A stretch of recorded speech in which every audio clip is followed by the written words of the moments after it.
I'm actually really happy that you started with some of the misconceptions here, and arguably one of the biggest ones when it comes to Ed Gein, because he was a murderer, a grave robber. He mutilated corpses.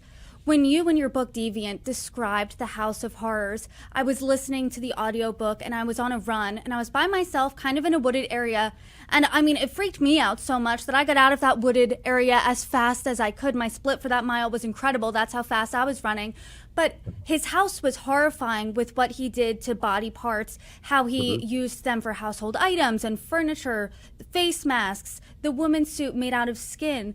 I mean, why do you think there are misconceptions when it comes to Geen, especially because the reality is twisted enough?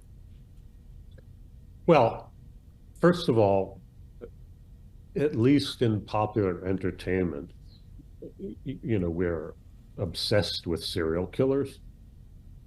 Serial killers have become the mythic monster of our age. So it's very easy, or, people who make these movies and documentaries and so on want to slot him into that category.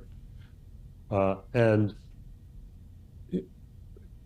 even at the time, people assumed, though the term did not exist, when they first found all these body parts in his farmhouse, that they had come from living victims.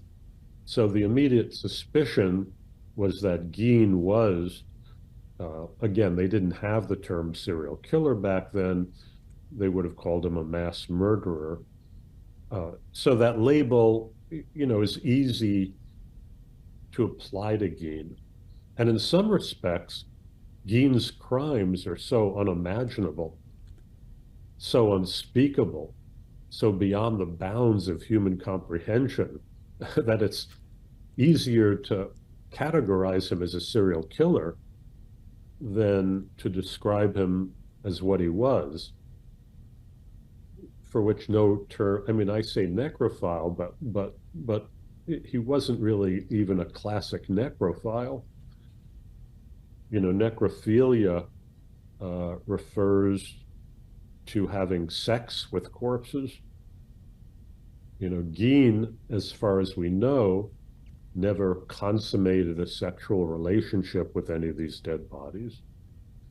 He was using them, as you were saying a moment ago, to create all these ghastly objects and even to dress up in the flayed skin of his victims. So I guess what I'm saying is serial killer is just an easier way to think of him.